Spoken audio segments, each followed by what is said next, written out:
Cockroach काफ़ी नहीं था, दहशतगर्द बुलाया। दहशतगर्द इसलिए बुलाया क्योंकि दहशत इस देश के नेताओं और सरकार में है अब, कि 11 दिन से देश का युवा सड़कों पर सो रहा है।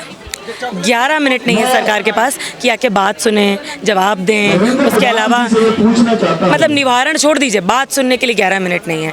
तो साफ सी बात है, दहशत इनकी बोल रही है। इनके अलग अलग स्पोक्स पर्सन, नेता जो बयानबाजी कर रहे हैं, उससे साफ पता चल रहा है कि यहाँ जो आँच हम लोग 11 दिन से महसूस कर रहे हैं मौसम की, उन्हें हमारे आंदोलन की आँच अब महसूस हो रही है। अब ये केवल नीट पेपर लीक का आंदोलन नहीं रहा, अब ये जन आंदोलन बन चुका है। अब ये जन आंदोलन में तब्दील हो चुका है। यहाँ सिर्फ नीट के एस्पिरेंट्स नहीं है, यहाँ वो भी हैं, आपने जो बात सुनी होगी, कि जो इलाज कराना चाहते हैं। पर ये वही व्यवस्था है कि राजधानी में एक बेड पे 3-3 लोगों को बिस्तर पे लेटाती है। यहाँ हमारे देश में जो अभी तक इस आंदोलन से जानते हैं, दूर से देख रहे हैं और समझ रहे हैं कि इसकी ज़रूरत है, या फिर ये सोच रहे हैं कि पड़ोसी से हमारी हालत बेहतर है, वो ये जानते हैं कि एक बीमारी के एक खर्चा दूर है उनकी आधी तनख्वाह का बह जाना हर महीने। खुले तौर पे कह रहे हैं कि आप लोगों के इलाज कर देंगे जो कार्यकर्ता है भाजपा के।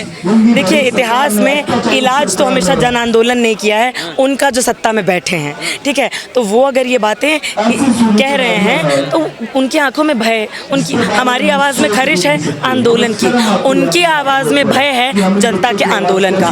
और जब जनता का आंदोलन ये तूल पकड़ चुका है 11 दिन में, तो इस आंदोलन में हम इन्हें बता दें कि इस आंदोलन में अब सिर्फ शिक्षा पर बात नहीं हो रही है, अब सिर्फ रोजगार पर बात नहीं हो रही है। अब यहाँ पर बात यह भी हो रही है कि क्यों इस देश में इन्होंने जो पूरी जाल बिछा रखा है, कह रहे हैं कि तुम्हारी पॉकेट, तुम्हारी जेब से, तुम्हारी हैसियत से तय होगा कि तुम्हारा बच्चा पढ़ लिख पाएगा कि नहीं, कि तुम्हारे बच्चे को अधिकार मिलना चाहिए कि नहीं, कि उसको शिक्षा मिलेगी नहीं, कि उसके सरकारी स्कूल में साइंस और कॉमर्स लाया जाएगा कि नहीं, कि उसको ढकेल देंगे ओपन में। ये ऐसी बात कर रहे हैं। तो आज ये जनता का आंदोलन इन्हें बताने के लिए आया है कि आप इस देश में ऐसे ही कुर्सी पे जो बैठे हुए हैं, शर्म लिहाज आउटसोर्स कर चुके हैं। इन्होंने एग्जाम तो आउटसोर्स कर दिए हैं। और कहाँ पढ़ रहा है? आप लोग भूख हड़ताल कर रहे हैं, सोनम वांचुक भूख हड़ताल कर रहे हैं, वो तो खुल्लम खुल्ला कह रहे हैं भाई कि आप लोग कॉकरोचों का इलाज भाजपा कार्यकर्ता करेंगे। नहीं, देखिए, हम यहाँ पर इसलिए शामिल हैं कि इस देश का दुनिया में सबसे ज़्यादा युवा जनता वाला देश भारत, सबसे ज़्यादा दुनिया में गरीब युवा जनता वाला देश भारत, दुनिया में सबसे ज़्यादा बदहाल युवा वाला देश भारत, और दुनिया में सबसे ज़्यादा अशिक्षित, बेरोजगार, सड़कों पे दर-दर ठोकरें खाने वाला देश भारत। उस देश में जनता के आंदोलन में ज़रूरत है इन बातों को उठाने की कि वो कोचिंग माफिया जो हमारे देश में, ये देखिए, पिछले 10 साल में 93,000 सरकारी स्कूल बंद हो गए।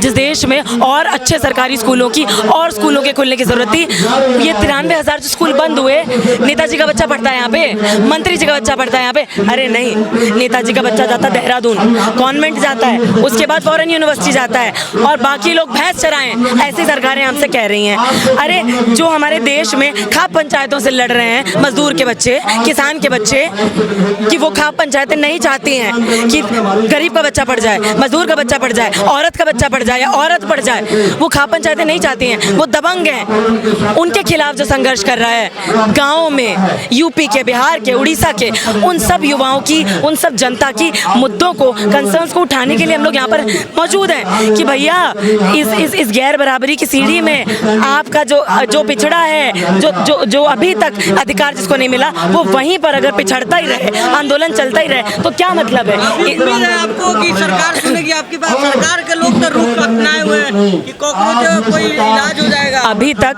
हम सरकार से मांग कर रहे थे, अब यहाँ पे जो जनता मौजूद है वो अब सरकार से मांग नहीं कर रही है। हम मांग कर रहे हैं सीधे जनता से कि उनको बर्खास्त कीजिए जो हर साल आपका विश्वास तोड़ते हैं, जो हर नई नीति के साथ आपके साथ धोखा करते हैं, जो यहाँ पर लगातार सिर्फ शिक्षा बेच नहीं रहे हैं, सिर्फ शिक्षा का बाजारीकरण नहीं कर रहे हैं, जो आपको 2-2 शिफ्ट काम करा रहे हैं, 14 16 घंटे डबल ड्यूटी कर रहे हैं।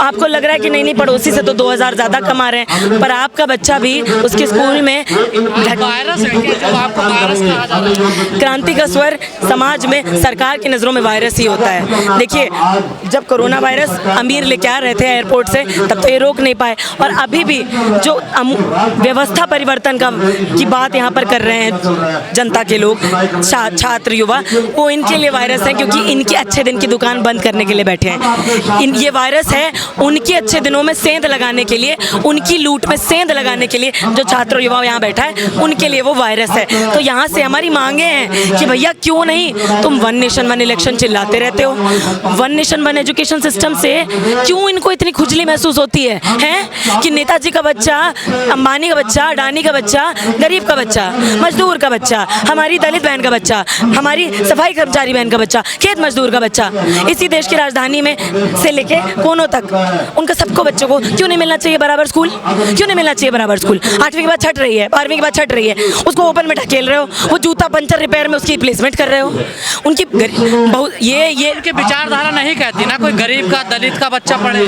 देखिए, हम जब यहाँ से गरीब बोल रहे हैं तो सुनने वालों में से कुछ हिस्से को लग रहा होगा हम थोड़ी गरीब हैं, भले ही वो खुद इलाज ना करा पा रहे हो, भले ही वो अपनी महीने की दिहाड़ी में से 5,000 रुपया ना बचा पा रहे हो। तो यहाँ समझने की ज़रूरत है कि गरीब और बहुसंख्यक का मतलब क्या है। यहाँ पे हम ये कह रहे हैं कि देश का जो मेजॉरिटी बहुसंख्यक आप जनता है वो इतनी बदहाल स्थिति में है, अपने बच्चों को आप नहीं पढ़ा पा रहे, ना उन्हें शिक्षा दिला पा रहे, सस्ता मजदूर ओपन में दूरस्थ में ढकेल के ये सरकार आपको, देखिए ये चाहते हैं कि हम बेरोजगार रहें, ये चाहते हैं हम अशिक्षित रहें, ये चाहते हैं हम बदहाल रहें, बीमार रहें। ये सब चीज़ें बनी रहेंगी तो सरकार को कटघरे में कौन खड़ा करेगा?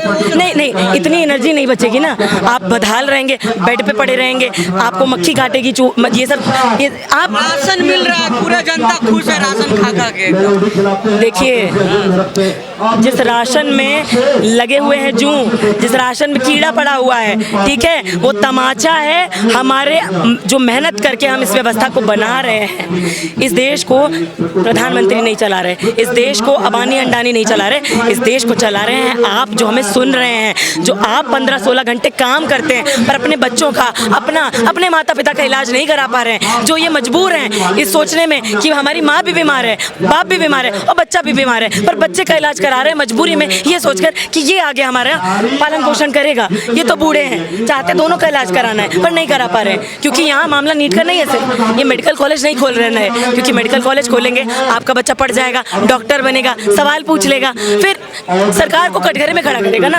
ये नहीं चाहते हैं कि उन्हें किसी तरीके से ये एहसास दिलाया जाए कि तुम काबिल नहीं हो हमारी अग्नि परीक्षा लेने के लिए, हम काबिल हैं तुमसे अधिकार मांगने के लिए। इसलिए यहाँ से हमारी डिमांड है, कोचिंग माफिया जो है, क्यों है इस देश में कोचिंग?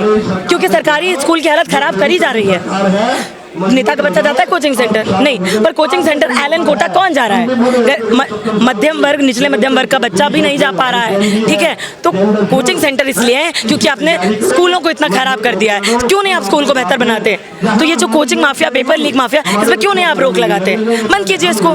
वो अपनी खेती प्रॉफिट की दुकान चला रहे हैं स्टूडेंट की मजबूरी पर और खराब शिक्षा की हालत पर।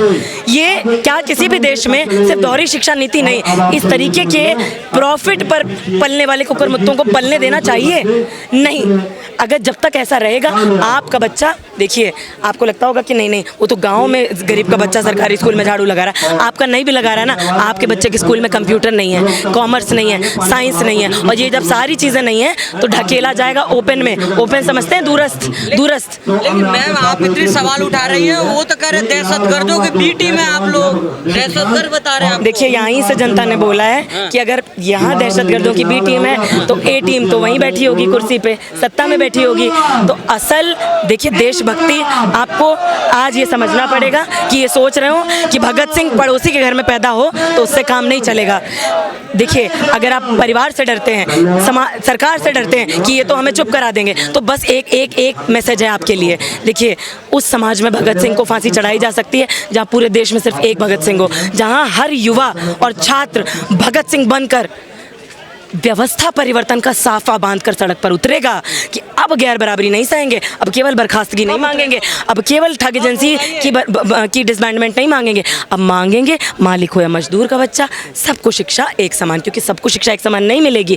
तो देखिए आप फटा जूता पहन के रेस में चलेंगे, आप नंगे पैर दौड़ेंगे और नेताजी का बच्चा जो है ना वो रेसिंग कार में रेस लगाएगा, वो वहाँ पहुँच जाएगा जहाँ अमेरिका पहुँच चुका है, मतलब समझ लीजिए वो इतना आगे पहुँच जाएगा जिसकी आपकी पीढ़ियाँ बराबरी नहीं कर पाएंगी।